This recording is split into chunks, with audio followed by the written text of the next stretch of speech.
में रखिएगा, तांबे के कलश को उसके ऊपर रखिएगा, तांबे के कलश को उसके ऊपर रखिएगा। महाराज उल्टा हाथ उस तांबे के कलश पर रखिएगा, अपना नाम और गोत्र का स्मरण करिएगा।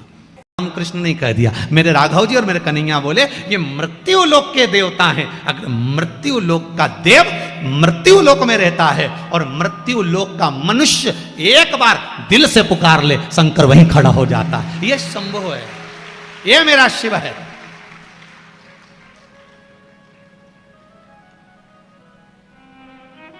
उसको पुकारो तो। मां अहिल्याबाई ने कितनी बार पुकारा और मेरा शंकर आके खड़ा हुआ, मेरा शिव है सामने। माता अहिल्याबाई जब जब संकट में आती थी, माता अहिल्याबाई जब जब डोल जाती थी, माता अहिल्याबाई सामने जब खड़ी हो जाती और डोल जाती, आज दिल की सुनो कि दिमाग की सुनो, माता अहिल्याबाई सोच में पड़ जाती थी, तब शिव को याद करती थी। सामने शंकर के शिवलिंग को लेकर खड़ी हो जाती थी मां अहिल्याबाई और शिव को याद कर कर कहती थी, आप बताओ मैं दिल की सुनूं कि दिमाग की सुनो? शंकर आकर कह देते, जो तेरा दिल करे वो कर ले, दिमाग की मैं देख लूंगा। मेरा भोलेनाथ आकर माता अहिल्याबाई को समझा कर चले जाता है। मेरा शंभू माता अहिल्याबाई के सामने आकर खड़ा हो जाता था। तो आपके सामने क्यों नहीं होगा? और आप तो इंदौर में रहते हो, अहिल्याबाई की नगरी में, आपकी तो वैसे ही अहिल्याबाई से पहचान अच्छी है, क्योंकि रोज राजवाड़ा से निकलते हैं, उनके घर के सामने से निकलते हो, तो तुम्हारी तो पड़ोसन ही हुई ना, पहचान तो बढ़ी ना। अब जब उनकी पहचान तुमसे, तो उनकी शंकर जी से है, तो तुम्हारी भी शंकर जी से।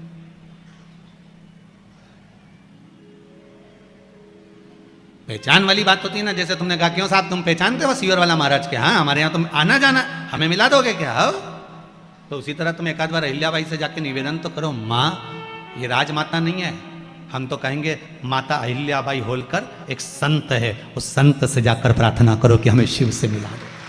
वो राजमाता अपनी जगह पर है, पर एक संत भी है, एक साधु, एक तपस्वी, एक साधक, एक उपासक। माता अहिल्याबाई होलकर भगवान की भक्ति में डूबने वाली एक साधक भी है, एक संत भी है, एक साधना में रहने वाली एक भगवंत भी है, उपासक भी है।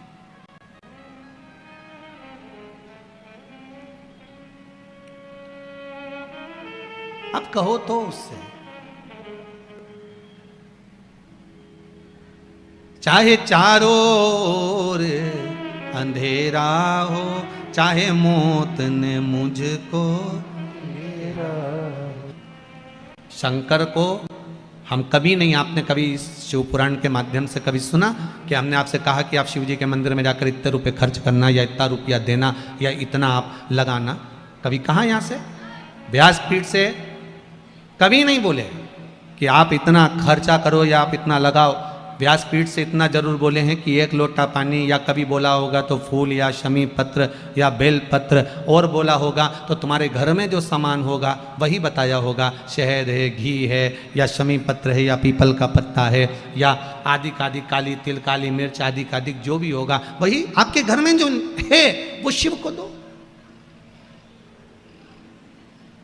जो तुम्हारे पास है वो भगवान को दो,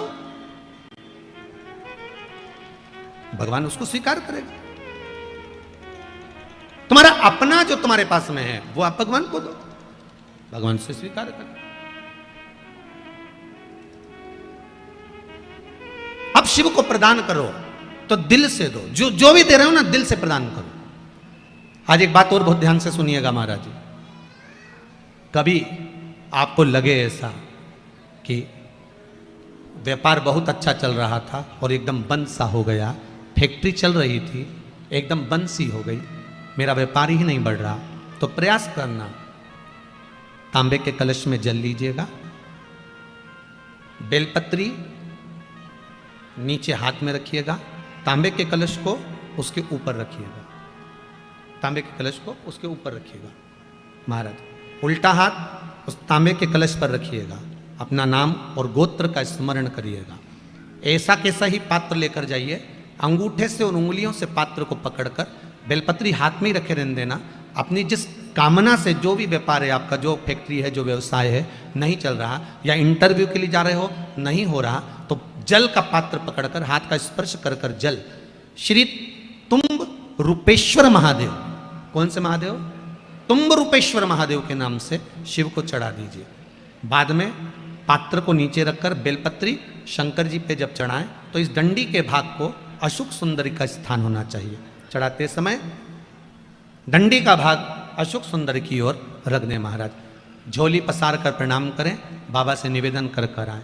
3 से 4 दिन लगेंगे, जो व्यापार ठप पड़ा था उसमें थोड़ी सी उन्नति होना प्रारंभ हो जाएगी। तुम रूपेश्वर महादेव भगवान शंकर आनंद की राशि हैं, शिव सुख की राशि है, आनंद देंगे।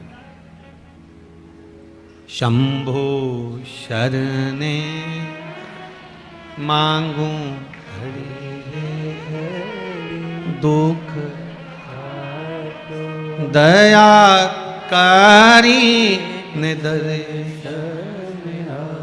भगवान शिव ओघड़दानी त्रिकालदर्शी कैलाशी अविनाशी शंकर के चरणारविंद का रस स्वादन सुख दे। महाराज माता वृंदा देवी का सातित्व प्रबल था, कैसे मारा जाए? शंकर भगवान ने भगवान विष्णु से कहा, मैं इसका सातित्व प्रबल है इसलिए मार नहीं सकता, इसका सातित्व जब डोलेगा तो मैं इसको मार सकता हूं। तो सातित्व कैसे डोलेगा? तो भगवान विष्णु ने कहा, एक काम करता हूं, मैं जलंधर बनकर उसके घर में जाता हूं, आप जलंधर को युद्ध के मैदान में ले जाइए, आप जलंधर को युद्ध के मैदान में ले जाओ। भगवान ओघड़दानी त्रिकालदर्शी कैलाशी जलंधर को ले गए युद्ध के मैदान में। भगवान नारायण जलंधर बनकर उसके घर में प्रवेश कर गए, वृंदा के साथ रहने लगे। कितनी विचित्र कथा है, बहुत ध्यान दीजिएगा। मेरे शंकर भगवान ने भगवान नारायण से यह नहीं कहा कि आप जलंधर बनकर जाओ, मेरे शंकर भगवान ने यह नहीं कहा कि आप रूप बदल कर जाओ, मेरे शंकर भगवान ने यह नहीं कहा कि आप जाकर उसके साथ छल करो। मेरे शंकर भगवान ने केवल इतना कहा कि इसका सातित्व अगर पक्का है तो मैं इसको मार नहीं सकता। अगर सातित्व पक्का है तो मैं इसको नहीं मार सकता, मैं इसको संहार नहीं कर सकता। अब जाएं ना जाएं वो आपके ऊपर।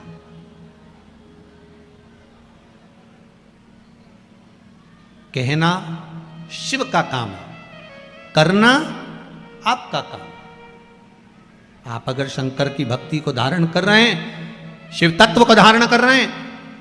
एक माता जी ने लिखा है, गुरुजी आपने अभी और बहुत सारे पत्र तो यहाँ पड़े हुए हैं, ये पढ़े नहीं है परंतु उम्मीद है बाबा का। एक पत्र में लिखा है कि आपने जो सावन के महीने में शिवरात्रि का पूजन कराया था, उस समय पर मेरे हाथ में उस पूजन के 15 दिन पहले पैरालिसिस आ गया था, एक भाग पूरा काम करना बंद कर दिया था।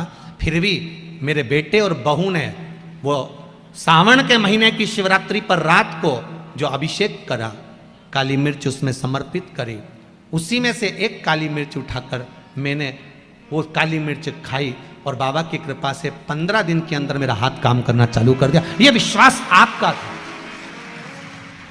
ये भरोसा आपका था।